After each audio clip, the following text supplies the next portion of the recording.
The human toll of Tuesday's quake is still not measurable, but the pictures leaving little doubt that Port-au-Prince is crushed. The morgue is full. Some of the cemeteries are full, as you heard, and bodies still litter the street. As we've mentioned, Haiti's president telling the world today that 7,000 have already been buried in a common grave. The hardest faces to watch by far are those of the children there. This primary school was flattened. Close to 700 kids inside. Today, despite the best efforts to rescue some of them, there was no sign of life there. More children among the injured flocking to this hospital, one of the few hospitals left standing, funded almost entirely by American donors. So many people coming every day that the doctors don't know how many people they are treating. They are running out of everything and do not know when there will be more. We're joined now on the phone from Port-au-Prince by Kate Conrad, a spokesperson for the organization Save the Children, one of the great groups who helps children in need around the world. Thank you for your time tonight. Thanks for having me. Describe for us your reaction after your arrival there today. Well, you all have seen the pictures, and in person, the destruction, the devastation is certainly far worse. In the area where our office is, in Pétionville, about 60% of the houses are damaged or completely destroyed. The roads are full of rubble. But the most difficult thing to see were the masses of people moving, clinging to their children, and they have baskets of whatever they can salvage from their house on their heads, in their hands, sort of looking for refuge somewhere. This is a very hilly area. People are looking for flat areas that don't obviously have anything hanging over them to spend the night or get out of the sun.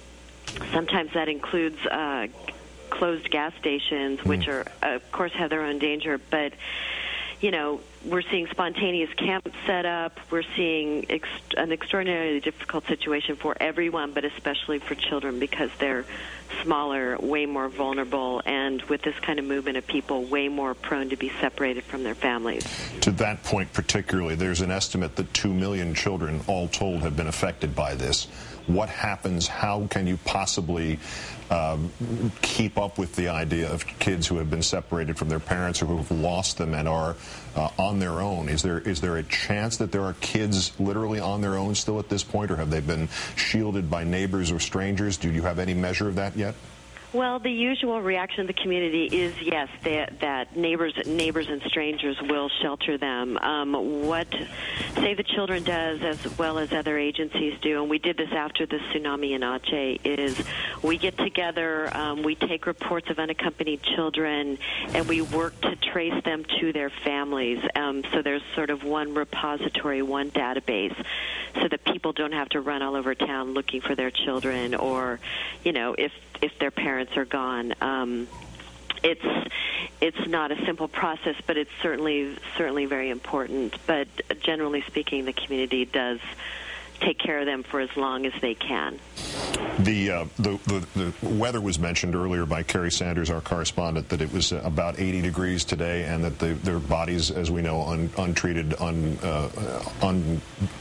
not removed, and essentially beginning the process of decomposition. And now what might relieve the heaviness of the weather could be just as bad now. The prospect of rain is something that you're particularly concerned with? Yeah, the rain can only exacerbate the misery of the people who are homeless, who are living outside. They've got, blankets strung from trees as shelter, but also there is a concern that because the land is destabilized, there are giant cracks in the earth behind our office, and there's a retaining wall, but if there's a flood, if there's a heavy rain, we're afraid the wall's going to go, and you see a lot of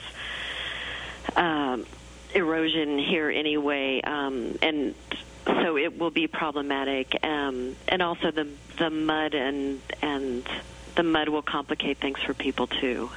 Extraordinary. Everywhere you turn, something else is at risk or something else is a threat. Kate Conrad, spokesperson for the organization Save the Children in Port-au-Prince. Thank you kindly and good luck. Thank you.